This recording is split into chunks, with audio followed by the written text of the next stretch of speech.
আজকে এখানে এত মানুষজনের সমাগম ঘটেছে বিশেষ কারণে, সেটি হচ্ছে এখানে একটি অনুষ্ঠান হবে। এটি একটি গ্রামগঞ্জের একটি ট্রেডিশন। এখানে নৌকাবিলাস হবে। আমরাও কখনো এই অনুষ্ঠানটি দেখিনি, আমরাও খুব এক্সাইটেড এটি দেখার জন্য।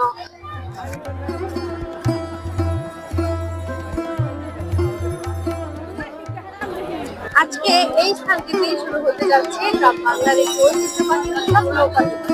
আর আজকে এই নৌকাবিলাসে কি কি হয় সেটাই আমরা দেখবো। চলুন সবাই মিলে উপভোগ করি। ইতিমধ্যেই গ্রাম বাংলার বহুল পরিচিত নৌকাবিলাসের এক অনন্য পরিবেশনা শুরু হয়ে গেছে। এদিকে মানুষের ঢল নেমেছে এই পরিবেশনাটি দেখার জন্য। প্রাচীনকাল থেকে এই উপস্থাপনাটিকে মানুষ নরবলি নামে আখ্যায়িত করে আসছে। এই পরিবেশনার মাধ্যমে স্বয়ং মা কালীর আবির্ভাবকে ফুটিয়ে তোলা হয়েছে। দূর দূরান্ত থেকে মানুষ ছুটে এসেছে এই অনুষ্ঠানে সামিল হতে।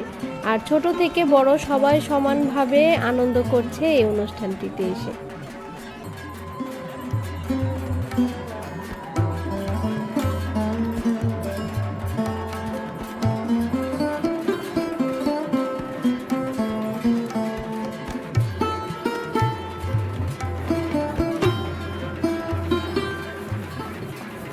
এদিকে দেশের বর্তমান প্রেক্ষাপটকে তুলে ধরা হয়েছে, যেখানে উকিল, জজ এবং আসামি চরিত্রকে ফুটিয়ে তোলা হয়েছে।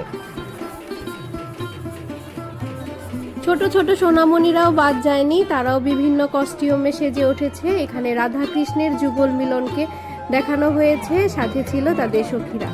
এখানে একটি নৌকা সাজিয়ে সেখানে রাধা কৃষ্ণ এবং তাদের সখীদেরকে ঘোরানো হচ্ছে। গ্রাম বাংলার এরকম একটি ঐতিহ্যবাহী অনুষ্ঠানের সাক্ষী হতে পেরে আমাদের তো বেশ ভালো লেগেছে। আর এই সাধারণ মানুষের উৎসাহ উদ্দীপনা গুলো কিন্তু বেশ চোখে পড়ার মতো ছিল। এদিকে বাহারি পণ্যে সেজে উঠেছে মেলা প্রাঙ্গণ, আর এই মেলাকে ঘিরে গ্রাম বাংলা সেজে উঠেছে এক নতুন রূপে। আজকের এই নৌকা বিলাসের পরিবেশনা এবং গ্রাম বাংলার এই মেলা কেমন লেগেছে অবশ্যই আমাদের কমেন্টে জানাবেন।